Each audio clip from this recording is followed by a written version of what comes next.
Failure. It can be measured in many ways. Some people even laugh at failure.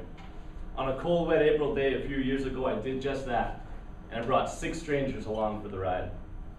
Now, laughing at failure may seem like a bad thing to do. There's always the option of learning from your failure, growing from it, or having some personal epiphany. But I guess when you're doing the kind of job I had, laughing just seemed right.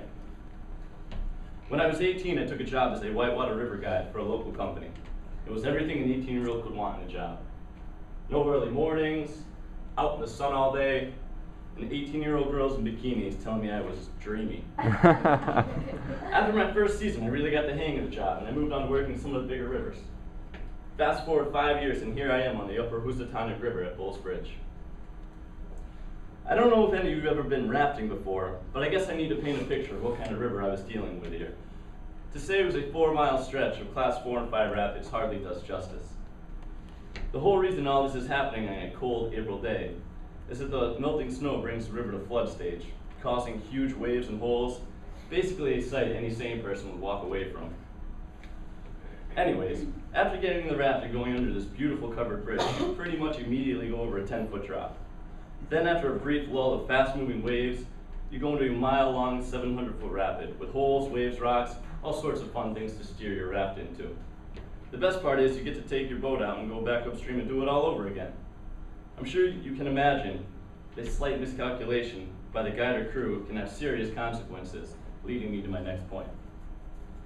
In the world of rafting, flipping your boat can definitely be an unfun experience. I've been in boats that have flipped before, but I never actually flipped my own. I took a level of pride in this, and every year the company photographer would look at me and go, "Nate, this is going to be your year. See you on the flip side." I'd reply back, "No way, Bob, sunny side up."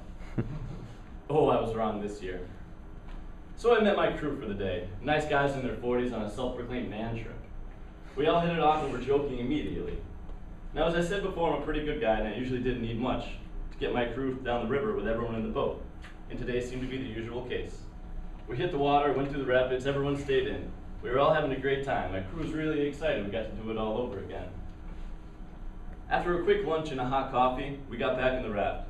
This is where the real fun started. As we got close to the 10-foot drop, I call, "All ahead!" They start to paddle. I yell, "All stop!" No one stops. I yell louder, but no one's paying attention. They're all laughing and joking and have no clue shit's about to hit the fan. We go over the drop way too far to the right. I knew it was coming. As the boat came out of the bottom of the drop, we flipped right over. I remember counting in my head how long I was underwater, and I finally popped back to the surface after 12 seconds. I just started laughing. The worst part is the camera's clicking away frame by frame. There's 6 men floating away in a flooded river, paddles everywhere, whistles from other boats signaling to help, and I'm just laughing. I swing back to the boat, which is easy enough to get to, and survey the situation, and look for my poor wet crew. Some of them have made it to other rafts, one's still floating and one's clinging to a tree. I flip the raft back over and I start to gather them up. I've stopped laughing by now and just have this dumb grin on my face. My crew's a little shaky and cold and tired, but all in all okay. I say, "Wow guys, that was an interesting approach at rafting." I get a few smiles. We head off to the next rapid. Now this rapid's just long, ugly, and mean. And as we head into it, I realize something's wrong. Apparently flipping and swimming in Class 5 rapids makes you a little tired. I'm yelling all ahead and the boat's not moving. We go into a big wave too slow. The backwash of the wave pulls the boat back in. I remember looking up as the boat was directly above me thinking, "Not again." Back in the water. I come up once again and start laughing. There's 6 guys floating away downstream, hitting rocks and logs, freezing their asses off, and I'm just laughing. And in my moment of failure, I keep laughing. As I get back on the boat and I repeat flipping it over, I start to locate my cold, wet, bruised, and probably pissed off crew. I see one guy alone on the show holding his legs. As I get over to him, me and my dumb smirk ask him, "Hey, you okay?" This poor 40-year-old guy just loses it. He breaks down in tears. "Screw this shit, man. I don't want to die. I can't die out here." I'm speechless. Here I am basking in the glory of my failure, and this guy's contemplating life and death. I have no clue what to do. I don't think I've ever seen a grown man cry before, let alone it be my entire fault. Did he need a hug or something? I sat down next to him and gave him the over-the-shoulder male bonding moment.